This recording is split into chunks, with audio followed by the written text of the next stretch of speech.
Hey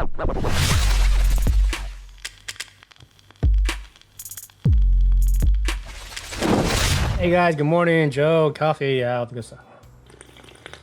The thumbnail pic.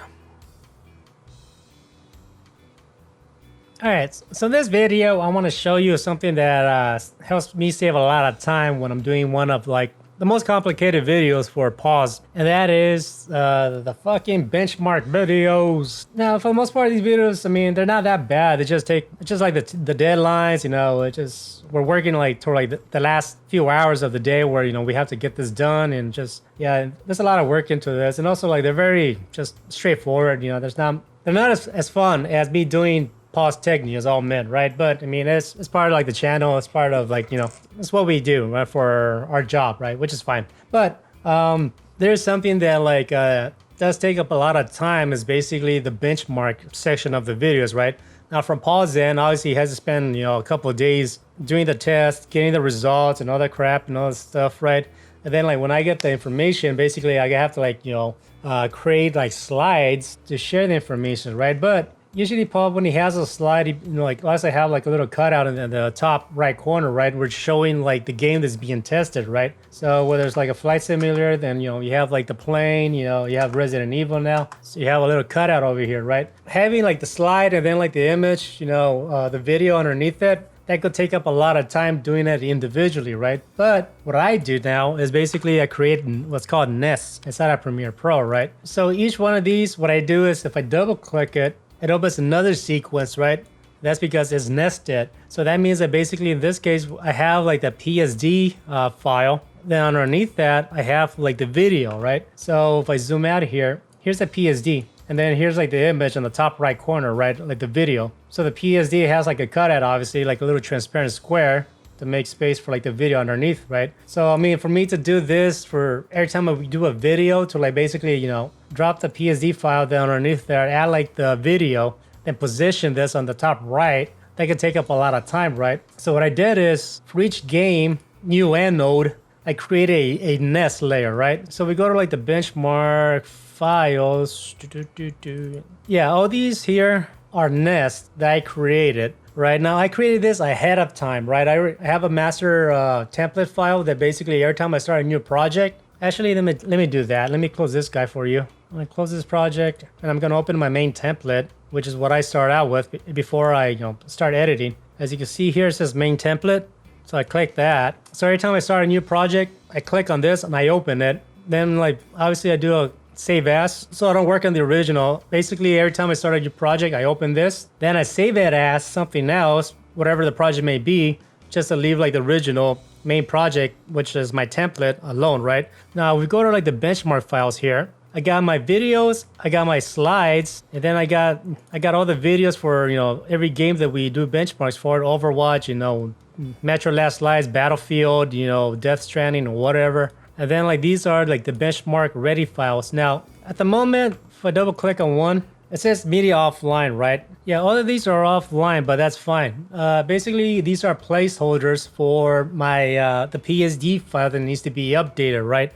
So in other words, if I deselect that, as you can see here, I have like the image at the top right, you know, ready to go. So when I drop in like a, let's just say, I don't know, let's go with 3D time sprite, right? What I can do is basically when I create pause new project, I can right click this, link media, and locate this. I can go on a pause recent video. So let's just say 3D Fark Mice, right? I can like select OK for that, and boom, there you go. It updates, right? So these work as like a temporary placeholder. So when I do have to like add like the actual final correct slide, these videos here on the bottom, they're already positioned in the right spot where I need them to be. And then pretty much, you know, the main file is just ready to go. That way I could just click and drag it or link it up later, right? It's a lot easier to just like double click these guys, and then like I just replace like this image that's offline with the correct updated one. So say I'm editing, and basically inside like my bin here, I can actually do an in and out point,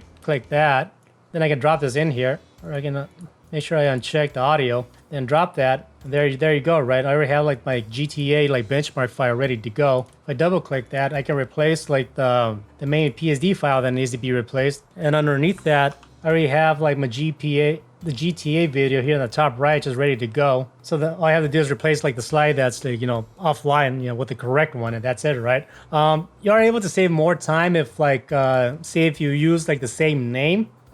Say usually with Paul's benchmark videos, usually even though he's doing the same games, usually I say like GTA, they're usually numbered differently because like, I don't know, the way how he present them or the way how he does it, right? So I have to like update the videos usually every time when like he makes these videos, right? But if you want to save more time, what you can do is basically save the same file name for your project. So GTA 1080p, GTA 1440, GTA 2160, right? That way, every time you create a new project with a new benchmarks, you can recycle the previous PSD files that's already linked up to your current benchmark video. Say like this case, if we do another video down the line, if he uses like the same like PSD file name, basically it updates itself automatically with the new current information, right? Instead of using like the old slide, it updates with like the newer version of the slide that you made automatically, right? So that's one way you can do it to save even more time, right? But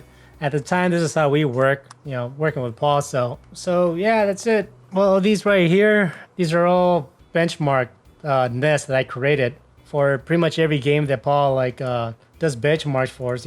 Doom External, same thing. When he has a new slide for this game that he's benchmarking, I could just double click the nest, then I could just replace this media file that's offline with a new updated PSD file that he created for this game.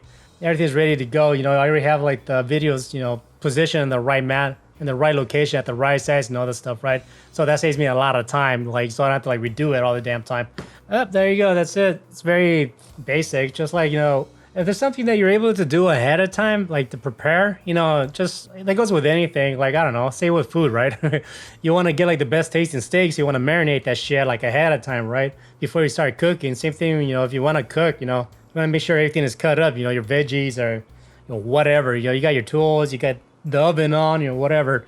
Everything is ready to go, right? That way, when you're ready to cook, you just put it all together and boom, you're done, right? It's almost the same thing with editing. You want to get as much done ahead of time before you start editing, right? That's why I have like my master main template video editing, right? This is, I always open up this project. This is where I start out with. And from here, I already have like I got my music, pretty much saved. I got like intro and outro assets, sound effects, the benchmarks, pause tech news, related stuff, I have different sequences ready to go, 1080p, the 4K. Same thing with like my sequence, right, for the 4K. I already have a watermark, ready. I already have an adjustment layer with some like color correction added. I could just edit the footage, drop it, and then pretty much add whatever I need. Is already pretty much here waiting for me, because I already did like the work ahead of time. So that's basically something you can do, actually that's what you need to do to be able to like, save a lot of time if you want to like, be very productive when it comes to editing. And yeah, doing all that work ahead of time will save you time and headaches, right? So